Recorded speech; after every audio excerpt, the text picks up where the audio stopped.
ನಮಸ್ಕಾರ ಎಲ್ಲರಿಗೆ ಸಹ ಜನಾರ್ದನ್ ಸರ್ ಮಾತಾಡ್ತಾ ಇರೋದು ಕುಶಲ ವೀಕ್ಷೆ ಸೌಖ್ಯ. Welcome back to Ganesh Karan crick talks YouTube ಚಾನಲ್ಗೆ ದಯವಿಟ್ಟು ಸಬ್ಸ್ಕ್ರೈಬ್ ಆಗಿ. ಬೇಗ 50,000 ಸಬ್ಸ್ಕ್ರೈಬರ್ಸ್ ಆಗಲಿ. ಓಡುತ್ತಿದ್ದ ಕುದುರೆ KKR, ಭಯಂಕರ ಶರವೇಗದಲ್ಲಿ ಓಡ್ತಿದ್ದ ಕುದುರೆಯನ್ನು ಕಟ್ಟಿ ಹಾಕಿಬಿಟ್ರು ಚೆನ್ನೈ ಸೂಪರ್ ಕಿಂಗ್ಸ್. ಇವತ್ತು KKRದು ಕಾಂಪಿಟೇಷನ್ನೇ ಇಲ್ಲ, ಏನು ಫೈಟೇ ಇಲ್ಲ.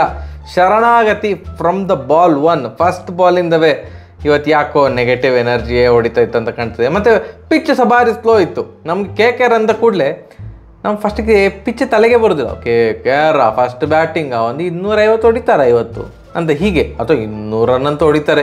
ರಸೆಲ್ ಚಚ್ಚಿ ಹಾಕ್ತಾರೆ, ನರೇನ್ ಹಾಗೆ ಮಾಡ್ತಾರೆ, ರಿಂಕು ಸಿಂಗ್ ಹೀಗೆ ಮಾಡ್ತಾರೆ.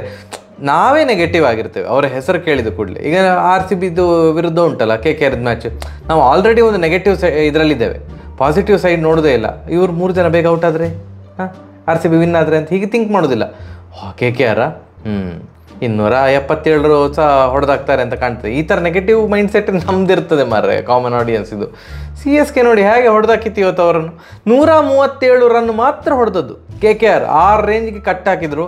ಇವತ್ತು day belongs to Ravindra Jadeja. 2 catch, 3 wicket, ಅದ್ಭುತ ಅಂದರೆ ಅದ್ಭುತ ಪ್ರದರ್ಶನ. ಇವತ್ತು ಏನು ಫಸ್ಟ್ ಬ್ಯಾಟಿಂಗ್ ಮಾಡಿದಂಥ KKR ಫಸ್ಟ್ ಬಾಲ್ ಉಪ್ಪನ್ನು ಕಳೆದುಕೊಂಡಿದ್ದು. ಉಪ್ಪನ್ನು ಸಾಲ್ಟ್, ನಾವು ಅಚ್ಚ ಕನ್ನಡದಲ್ಲಿ ಮಾತಾಡೋದ್ರಿಂದ PJ ಇದು. ಸಾಲ್ಟ್ ಅವರು ಫಸ್ಟ್ ಬಾಲೇ ಔಟ್. ತುಷಾರ್ ದೇಶಪಾಂಡೆ ಅವರ ಬೌಲಿಂಗಲ್ಲಿ ರವೀಂದ್ರ ಜಡೇಜಾ ಅವರು ಒಳ್ಳೆ ಕ್ಯಾಚ್. ರವೀಂದ್ರ ಜಡೇಜಾ ಅವರು ಕ್ಯಾಚ್ ಹಿಡಿದ್ರು, ಅಲ್ಲಿ ಔಟ್ ಆದರು. ಅದಾದಮೇಲೆ ರಘುವಂಶಿ ಮತ್ತು ನರೇನ್ ಅವರು ಸೇರಿಕೊಂಡು ಚೆಂದ ಮಾಡಿ ಆಡಿದರು. 5 ಓವರಿಗೆ ಮುಗಿದಾಗ ಕರೆಕ್ಟ್ 50 ರನ್. ಎಂತ ಮಾರ್ರೆ, ಆನ್ ಆನ್ ಆ್ಯಾವ್ರೇಜ್ 10 ಬರ್ತಾ ಉಂಟು. ಇವತ್ತೊಂದು 200 ರನ್ ಹೊಡಿತಾರೆ ಅಂತ ಅಲ್ಲಿಯ ತನಕ ಹಾಗೆ ಅಂದ್ಕೊಳೋದು. 5 ಓವರಿಗೆ 50 ಬಂತಪ್ಪ, ಸೂಪರ್ ಅಂತ. ಯಾವಾಗ ಜಡೇಜಾ ಬೌಲಿಂಗಿಗೆ ಇಳಿದ್ರು, ಅವ್ರು ಫಸ್ಟ್ ಬಾಲಲ್ಲೇ ವಿಕೆಟ್ ತೆಗೆದ್ರು. ಅದಾದಮೇಲಿಂದ ಎಂತ ಇಲ್ಲ ಮಾರ್ರೆ. ರಘುವಂಶಿ ಮತ್ತು ನರೇನ್ ಅವರು ಒಳ್ಳೆ ಸ್ಟ್ರೈಕರಲ್ಲಿ ಚೆಂದ ಮಾಡಿ ಆಡಿದರು. ರಘುವಂಶಿ ಅವರು ಐ ಥಿಂಕ್ ಇಬ್ಬರು ಸಹ 28, 27 ಈ ಥರ ಹೊಡೆದ್ರು, ಒಳ್ಳೆ ಸ್ಟ್ರೈಕ್ ರೇಟ್. ಬಟ್ ಅದಾದಮೇಲೆ ಶ್ರೇಯಸ್ ಅಯ್ಯರ್ ಅವರು 34 ರನ್ ಹೊಡೆದ್ರು, 32 ರನ್ ಬಾಲ್ ತುಂಬ ಒದ್ದಾಡಿದರು.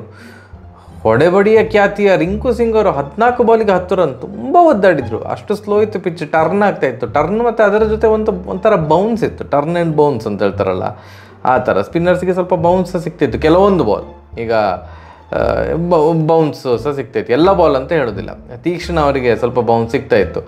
ಸೊ ಈಗ ಪಿಟುಕು ಅಂತವೇ ಹೋಯಿತು. ಈವನ್ ರಸೆಲ್ ಅವರು ಬಂದರು, 10 ಬಾಲಿಗೆ 10 ಮಾತ್ರ ಹೊಡಿಲಿಕ್ಕಾದದ್ದು ಅವರಿಗೆ. ಲಾಸ್ಟಿಗೆ ಇಂಪ್ಯಾಕ್ಟ್ ಪ್ಲೇಯರ್ ಆಗಿ ಮನೀಶ್ ಪಾಂಡೆ ಬರ್ತಾರಾ ಅಂತ ಅನಿಸಿತ್ತು. ಬಟ್ 18 ಓವರ್ಸ್ ದಾಟಿ ಆಗಿತ್ತು. ಸೊ ಅದರಿಂದ ಏನು ಅಂದ್ಕೊಂಡ್ರು KKR ತಂಡ, ಇಲ್ಲೆಲ್ಲ ಮನೀಶ್ ಪಾಂಡೆ ಬೇಡ, ಅನುಕೂಲ್ ರಾಯ್ ಅವ್ರನ್ನ ಹಾಕೊಳ್ಳುವ, ನಮಗೆ ಅನುಕೂಲ ಆಗ್ಬೋದು ಅಂತ ಅಂದ್ಕೊಂಡ್ರು. ಯಾಕಂತಂದರೆ ಅವ್ರು ಸ್ಪಿನ್ ಬೌಲಿಂಗ್ ಮಾಡ್ತಾರಲ್ಲ. ಬಟ್ ಟೋಟಲ್ಲೇ 137 ಇರುವಾಗ ಆಲ್ಮೋಸ್ಟ್ ಹೋದ ಹಾಗೆ ನಿಮಗೆ. ಅಂದರೆ ಅದನ್ನು ಡಿಫೆಂಡ್ ಮಾಡಬೇಕಂತಂದರೆ ಅದೊಂದು ಚಮತ್ಕಾರ, ಜಾದು ಆಗಬೇಕು. ಇವತ್ತು ಜಾದುಗಿದು ಎಂತ ಸಹ ಆಗಲಿಲ್ಲ. ರಚಿನ್ ರವೀಂದ್ರ ಅವರು ಆಲ್ರೆಡಿ ಭಾರಿ ಪ್ರೆಷರಲ್ಲಿದ್ದರು. ಫಸ್ಟ್ 2 ಮ್ಯಾಚ್ ಭಾರಿ ಚೆಂದ ಮಾಡಿ ಆಡಿದವರು, ಮತ್ತು ಆಲ್ ಆಫ್ ಅ ಸಡನ್ ಫಾರ್ಮನ್ನು ಕಳೆದುಕೊಂಡಿದ್ರು. ಅವರೊಂದು 15 ರನ್ ಹೊಡೆದ್ರು, ಒಂದು 8 ಬಾಲಿಗೆ 15 ರನ್ ಹೊಡೆದು ಅವರು ಔಟ್ ಆದರು. ಅಂದರೆ ಅವರ ಕೆಲಸ ನಿರ್ವಹಿಸಿದ್ರು ಅಂತ ಹೇಳೋದಿಲ್ಲ, ಬಟ್ ಬಾಲ್ ವೇಸ್ಟ್ ಮಾಡಲಿಲ್ಲ, ಒಂದು ಇಂಟೆಂಟ್ ತೋರಿಸಿದರು. ಅದಾದಮೇಲೆ ಬಡ್ತಿ ಪಡೆದು ಬಂದಂಥ ಆಟಗಾರ ಡ್ಯಾರೆಲ್ ಮಿಶೆಲ್ ಅವರು. ಸೊ ಯಾಕಂದರೆ ಅವರು ಈ IPL ಅಲ್ಲಿ ಭಾರಿ ಸ್ಟ್ರಗಲ್ ಮಾಡ್ತಿದ್ದಾರೆ. ಅವ್ರದ್ದು 30 ಮೇಲೆ ಹೋಗಲಿಲ್ಲ ಸ್ಕೋರು. ಸೊ ಅವರಿಗೆ ಒಂದು ಬಡ್ತಿ ಪಡೆದು ಬಂದರು 1 ಡೌನಲ್ಲಿ.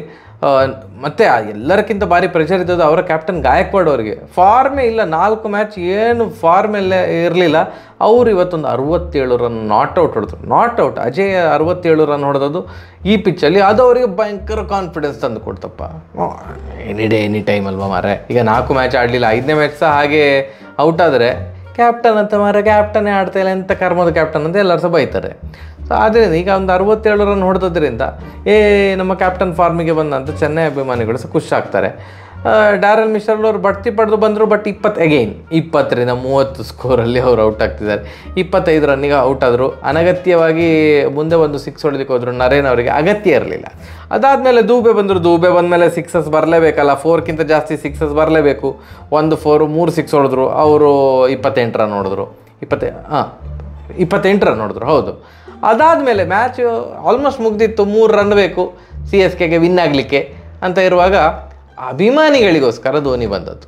ಈಗ ಕೆಲವರು ಕಮೆಂಟ್ ಹಾಕ್ತಾರೆ, ಮ್ಯಾಚ್ ವಿನ್ ಆಗಲಿಕ್ಕೆ ಆಗಿತ್ತು, 17 ಬಾಲಿಗೆ 3 ರನ್ ಬೇಕಿತ್ತು. ಆಗ ಧೋನಿ ಬಂದ ಕ್ರೆಡಿಟ್ ತೊಗೊಳ್ಳಿಕ್ಕೆ. ಯಾರು ಕ್ರೆಡಿಟ್ ತೊಗೊಳ್ಳಿಕ್ಕೆ ಬಂದದ್ದು? ಕ್ರೆಡಿಟ್ ತೊಗೊಂಡು ಎಂತ ಆಗ್ಲಿಕ್ಕೆ ಉಂಟು ಮಾರ್ರೆ? ಆಲ್ರೆಡಿ 5 ಸಲ ವಿನ್ ಆಗಿದ್ದಾರಲ್ಲ, ಇನ್ನೆಂಥ ಕ್ರೆಡಿಟ್ ತೊಗೊಳ್ಳೋದು? ಸೊ ಅಲ್ಲಿ ಬಂದ ಒಂದು ಪಾಪ 1000 ಗಟ್ಟಲೆ ದುಡ್ಡು ಹಾಕಿ ಬಂದಿರ್ತಾರಲ್ಲ ಟಿಕೆಟಿಗೆ, ಅಭಿಮಾನಿಗಳಿಗೆ ಖುಷಿಯಾಗಲಿ ಅಂತ, ಟಿ ವಿ ನೋಡೋರಿಗೆಲ್ಲ, ಅಲ್ಲಿ ಸ್ಟೇಡಿಯಮಲ್ಲಿ ಇದ್ದವರಿಗೆ ಖುಷಿಯಾಗಲಿ ಅಂತ ಧೋನಿಯವರು ಬ್ಯಾಟಿಂಗಿಗೆ ಬಂದರು ಅಷ್ಟೇ. ಅವರು ಬ್ಯಾಟಿಂಗಿಗೆ ಬಂದ ಕೂಡಲೇ ಅಲ್ಲಿ 6 ಒಂದು 6ಗೆ 12 ರನ್ ಬಂದಷ್ಟು ಖುಷಿಪಟ್ಟರು ಅಲ್ಲಿದ್ದು ಆಡಿಯನ್ಸು. ಅಂದರೆ ಧೋನಿ ಅಂತ ಆ ಒಂದು ಎಂತ ಹೇಳೋದು ಹೆಸರನ್ನು ಗಳಿಸಿದ್ದಾರೆ ಅಲ್ವಾ ವರ್ಲ್ಡ್ ಕ್ರಿಕೆಟಲ್ಲಿ. ಧೋನಿ, ಕೊಹ್ಲಿ, ರೋಹಿತ್ ಶರ್ಮಾ, ಈ ಸಚಿನ್ ತೆಂಡೂಲ್ಕರ್, ಯುವರಾಜ್ ಸಿಂಗ್, ಇವರೆಲ್ಲರೂ ಸಹ. ಧೋನಿ ಅವರು ಬಂದರು, ಭಾರಿ ಖುಷಿಪಟ್ಟರು ಎಲ್ಲರೂ. ಒಂದು ಸಿಂಗಲ್ ಹೊಡೆದ್ರು, ಮತ್ತು ವಿನ್ ಆಯಿತು. ಗಾಯಕ್ವಾಡ್ ಅವರು ವಿನ್ನಿಂಗ್ ರನ್ ಹೊಡೆದ್ರು. ನಿರಾಯಾಸ, ಒಂದು ಚೂರು ಸಹ ಆಯಾಸ ಮಾಡಿಕೊಳ್ಳದೆ, ಬಟ್ ತುಂಬ ನೀರು ಹರಿಸಿದ್ದಾರೆ, ಯಾಕಂದರೆ ಸೆಕೆ ಜಾಸ್ತಿ ಅಲ್ಲ. ಸೊ ನೀರು ಹರಿಸಿದ್ದಾರೆ, ಬಟ್ ನಿರಾಯಾಸದ ಗೆಲುವು CSKಗೆ. ಇದು ಬೇಕಿತ್ತು, ಯಾಕಂತಂದರೆ 4 ಮ್ಯಾಚಲ್ಲಿ 2 ಮ್ಯಾಚ್ ಗೆದ್ದಿದ್ರು, ಫಸ್ಟ್ 2, ಮತ್ತು 2 ಮ್ಯಾಚ್ ಸತತ 2 ಮ್ಯಾಚ್ ಸೋತಿದ್ರು. ಸೊ ಇದೊಂಥರ ಅವರ ಮನೋಸ್ಥೈರ್ಯ ಜಾಸ್ತಿ ಮಾಡಲಿಕ್ಕೆ ಈ ಒಂದು ಗೆಲುವು ಬೇಕಿತ್ತು ಚೆನ್ನೈ ಗೆದ್ದದ್ದು. ಚೆನ್ನೈ ಪಾಳ್ಯಕ್ಕೆ ಆಬ್ವಿಯಸ್ಲಿ ಖುಷಿ. ಇನ್ನೊಂದು ಹಬ್ಬ ಮಾರೆ, ನಾವು ರೇಸಲ್ಲಿದ್ದೇವೆ, ರೇಸಿಂದ ಹೊರಗೆ ಹೋಗಲಿಲ್ಲ ಅಂತ. ಮೇ ಬಿ ಅವರು 4ನೇ ಪ್ಲೇಸಲ್ಲಿದ್ದಾರೆ ಅಂತ ಅಂದ್ಕೊಳ್ತೇನೆ. And man of the match ಖಂಡಿತವಾಗಿ ಸಹ 4 ಓವರಲ್ಲಿ 18 ರನ್ನಿಗೆ 3 ವಿಕೆಟ್ ತೆಗೆದಂತಹ ನಮ್ಮ ಪ್ರೀತಿಯ ರವೀಂದ್ರ ಜಡೇಜಾ ಅವರಿಗೆ ಹೋಗ್ತದೆ ಅಂತ ನಾನು ಅಂದ್ಕೊಂಡಿದ್ದೇನೆ. 3 ವಿಕೆಟ್ ತುಷಾರ್ ದೇಶಪಾಂಡೆ ಅವರು ಸಹ ತೆಗೆದ್ರು, ಮುಸ್ತಫಿಜುರ್ ರೆಹಮಾನ್ ಅವರು 2 ವಿಕೆಟ್ ತೆಗೆದ್ರು, ಮತ್ತು 1 ವಿಕೆಟನ್ನು ಅವರು ತೀಕ್ಷ್ಣವಾಗಿ ಕಬಳಿಸಿದರು. Overall no competition. Congratulations CSK. ಮತ್ತು ನಮ್ಮ ಈ ಒಂದು ಚಾನಲ್ನ ವೀಕ್ಷಕರಿಗೆ, ಸಬ್ಸ್ಕ್ರೈಬರ್ಸ್ಗೆ ಅಂತ ಹೇಳ್ತಾ ಇಲ್ಲ, ಮತ್ತು ಅದು ಕಮೆಂಟ್ ಬರ್ತೀವಿ ಏನು ಬರೀ ಸಬ್ಸ್ಕ್ರೈಬರ್ಸ್ಗೆ ಮಾತ್ರವಾ ಅಂತ.